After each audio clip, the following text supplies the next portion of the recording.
Today, we have the first 2 American Muslim members of Congress. We have Muslims who are working in all the major media networks and who are shaping these industries.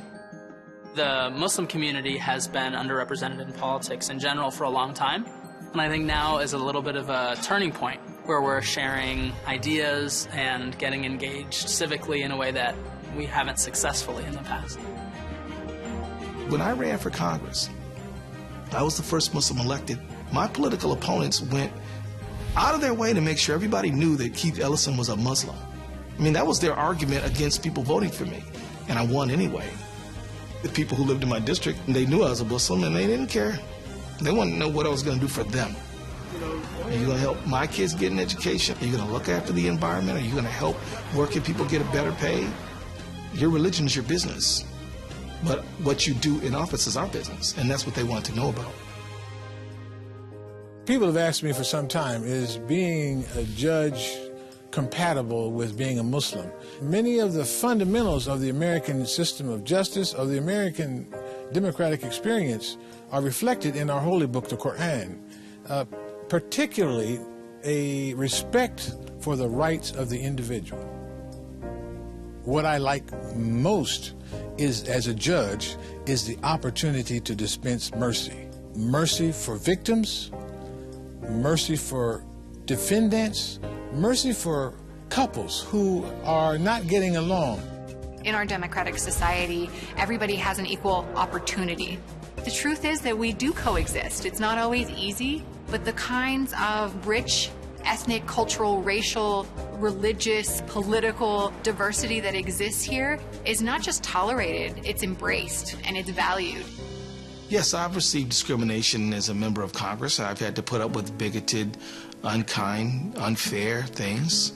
But if you have people doing good and being understanding and tolerant and inclusive, and you have people being bigoted and prejudiced, you know, which one are you going to choose? You know, my mother told me to water the flowers, not the weeds. So these people don't get on my nerves. I just keep on pushing through them. A lot of politicians legislate from personal experience, and when we are able to draw in a more diverse range of views, we're able to legislate in a way where everyone can benefit equally. Where I find my religion most alive these days is in serving others. It's in those moments when I can be doing the work of advocating and really living Islam. Last Ramadan, our taxi drivers got together for free rides as expressions of goodwill to people who need them. We do outreach in hospitals. We host Feed the Hungry programs, Feed the Elderly programs. So we're in Los Angeles, California, specifically in Koreatown, and we at the Islamic Center of Southern California. We're the only mosque that actually has a food bank in the LA County area. We do this every Saturday, and this is how, you know, we give back to the community. People that come here are primarily Korean, Hispanic. We have whites and blacks, but the majority of individuals are non-Muslim. We serve around 300 to 350 families, and they depend on the food bank every week. There is a certain amount of work that we must do as a neighborhood, as a Muslim community. It is incumbent on each of us to get going serving others. That doesn't mean necessarily money or material things. It means of the blessing that you have.